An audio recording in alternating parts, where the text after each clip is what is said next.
we are extremely privileged to have the chairman of Empire Group, who is going to present a keynote address to all of us.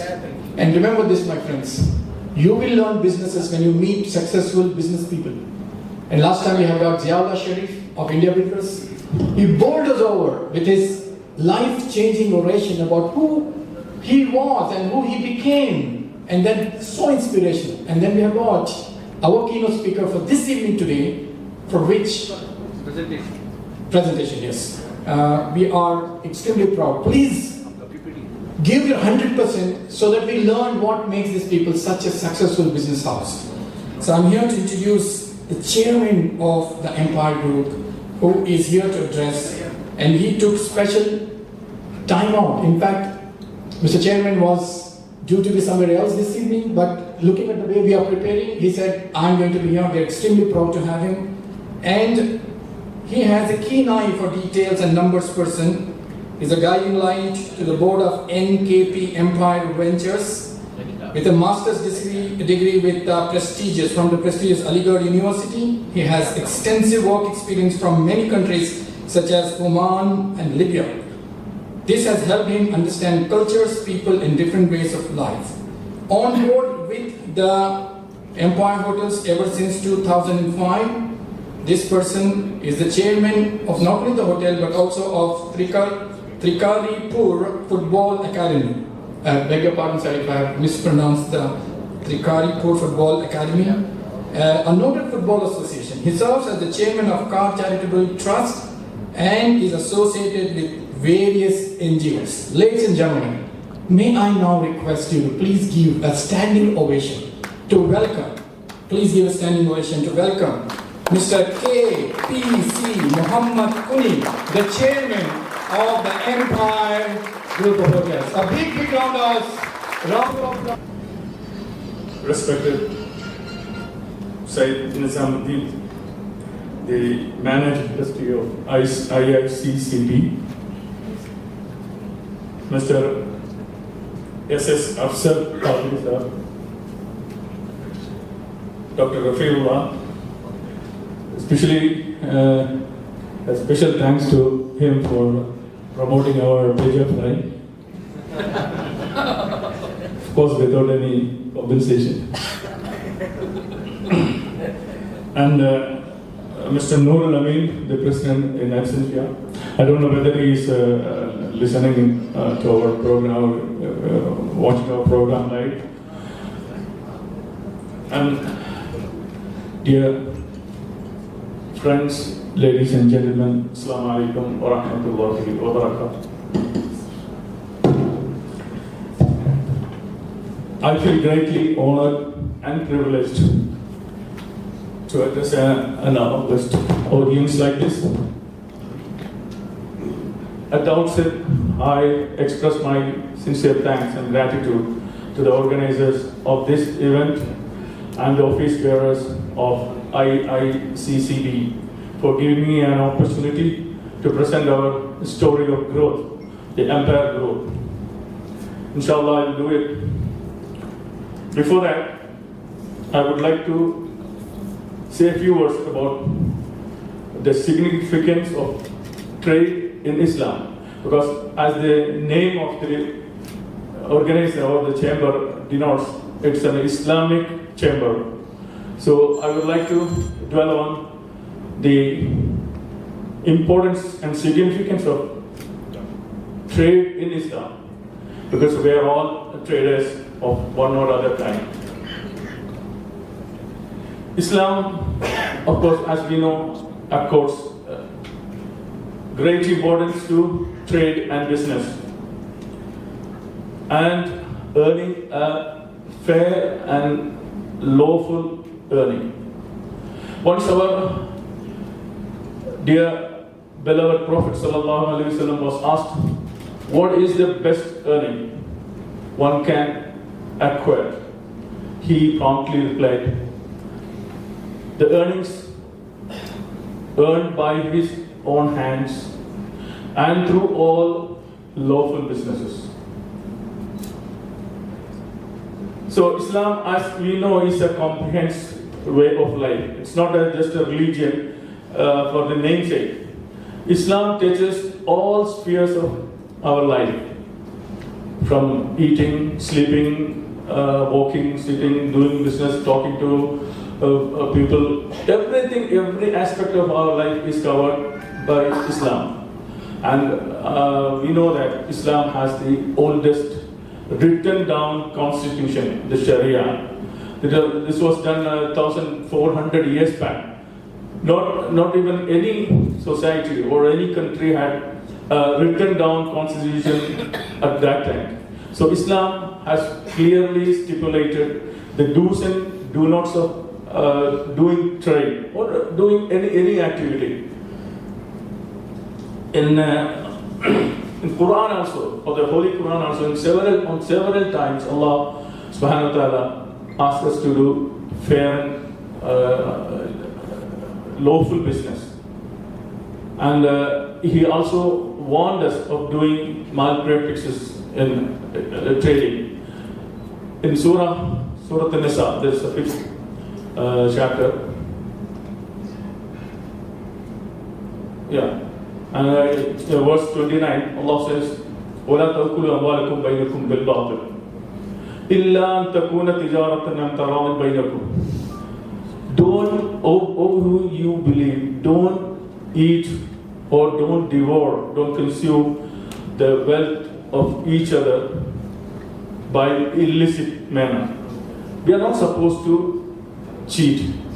We are not supposed to grab the our brothers or anybody's wealth or his right illicitly. So that's a clear warning in Quran. In another surah, Allah subhanahu wa ta'ala says, وَيْلٌ لِلْمُطَفِّفِينَ الَّذِينَ إِذَا اكْتَالُوا عَلَى النَّاسِ يَسْتَوْفُونَ وَإِذَا كَالُوهُمْ أَوْ وَزَنُوهُمْ يُخْسِرُونَ أَلَا يَظُنُّ أُولَٰئِكَ أَنَّهُم مَّبْعُوثُونَ. Allah says, why this loss is for those who cheat the people when they weigh their products, or when they sell their products to others, they do cheating in that. So such people have been already warned in Quran. Not one places, there are so many places Allah subhanahu wa ta'ala warned about cheating in trading. So as Muslims, we have to set a model, set an example for other business, other communities, other people of other religion, that how Islam asks us to do the business in a fair and lawful manner. They should take lessons from us. They should learn the better ways of doing business from Muslims. We should be the trendsetters. But unfortunately, many of our present Muslim business groups are not exactly following the teachings of Islam or teachings of Quran and the Prophet Sallallahu Alaihi Wasallam. So, and if you read through the news items recently, now others, non-Muslims are asking Muslims to how to behave.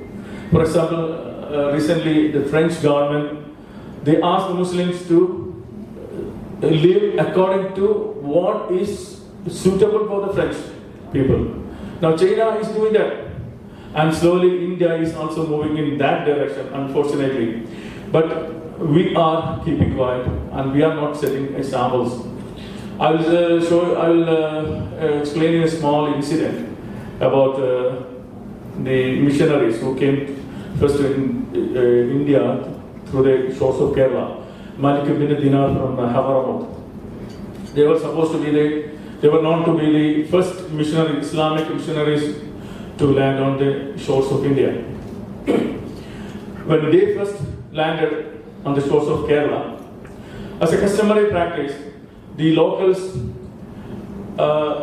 as a custom, the locals used to greet the visitors, especially the Arab traders, when they land on the shores of Kerala with tender coconuts. So when Malik ibn Dinar and his team arrived, immediately one of the locals climbed up a coconut tree and he plucked some tender coconuts and offered the group to drink. But to their utter shock, the group refused to accept the offer. And he said, I cannot accept this. He said, why? They asked why you can't, because people before you who came to this land, they used to accept our offerings. He said, he asked the man who plucked the coconut trees, does this coconut tree belong to you? He said, no. He said, then sorry, I cannot have it. Unless I get the explicit approval or consent of the owner of that coconut, or I pay the price of the coconut, I cannot drink it. This was totally a new experience for the pagan, the non-Muslims of Kerala at that time. So that was the launching pad for spreading Islam's principles. They wanted to know more about such a religion, which was so strict about such a minute thing like this. So that was the example set by the eyes or the missionaries. So that for them it was very easy to spread the message of Islam because they already set a very good example for them. So we as business people, business group, we have to set our examples. The religion, what we told us, how to do fair and lawful business. We have to show the others that what is fair, what is fair in business.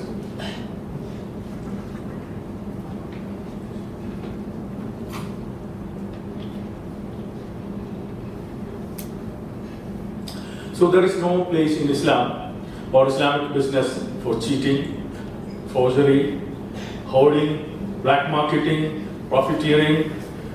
All these things are clearly prohibited in Islam, and it is very grave sin. It's a great sin in Islam according to Islamic Sharia and our teachings of Prophet Muhammad sallallahu alaihi wasallam.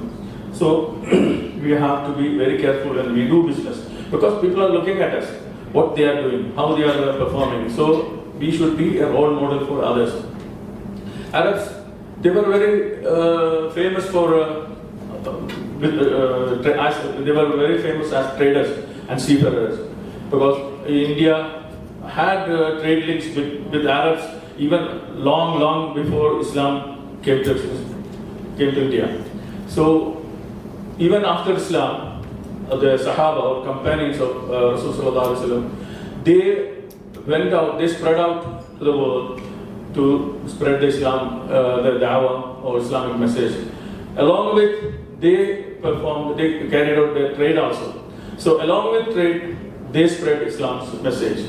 So that's why, as I said before, this Malik bin Dinar and the teams, when they came to Kerala to spread Islam, they spread the message very beautifully because before that, people were not known about such restrictions in trade and other practices.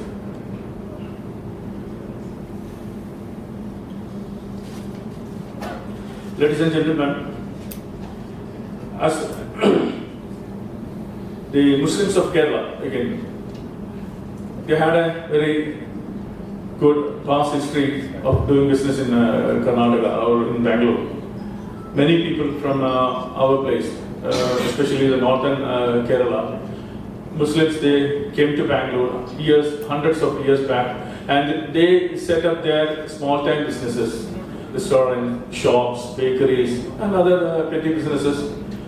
And even now, there are a lot of business groups. The leading business people from Kerala, both Muslims and non-Muslims, doing very good job in Bangalore. And fortunately, Empire Group is one of such successful business group. Then, talking about Empire's growth and its original growth, the story of a long journey started in 1966 when my late father, Haji C. Abdul Rahim, may Allah grant him Jannah, he came to Bangalore from Malaysia looking for investment, an alternative investment, because he had already business established in Malaysia, in a city near to capital Kuala Lumpur. He was already in the restaurant business, so he wanted to invest something in India also. So he came to Bangalore. Those times, Kerala was not very good for suitable for his investments. So he came to Bangalore at the advice of some of his friends.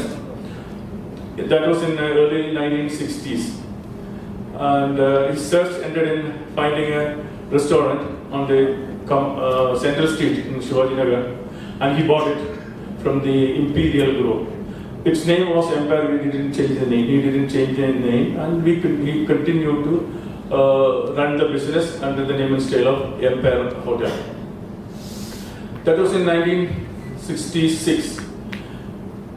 Since at that time we were all kids, or we were in school-going age, we could not take up the business, because he had to travel to Malaysia and take care of his business in there.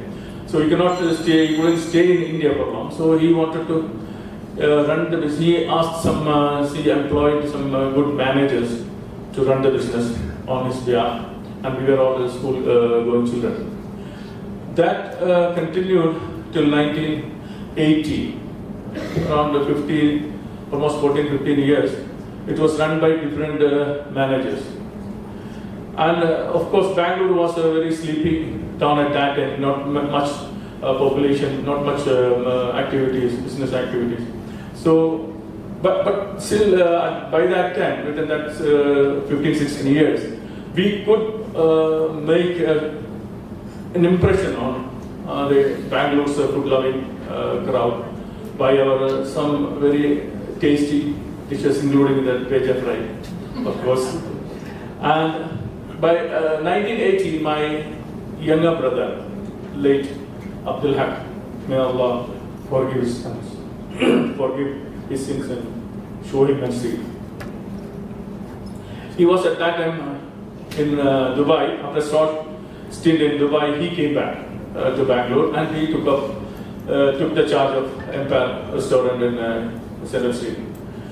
There, he, with his experience he gained through running a restaurant in Dubai, he came and started running the business. And he, by almost single-handedly, he improved the business. And he introduced new dishes, he introduced new systems, he introduced new service methods, and that also paid very handsomely for us. Empire's food was very popular, Empire's dishes were very popular in Bangalore. Till the beginning of the next century, you can say, that 2000. Till 2000, Bangalore was not very much advanced in business or in trade. By 2000, there was an IT boom. Many international companies, many multinational companies, many IT firms, they set up their headquarters in Bangalore and they brought a lot of staff along with them. With that, the Bangalore was growing like anything.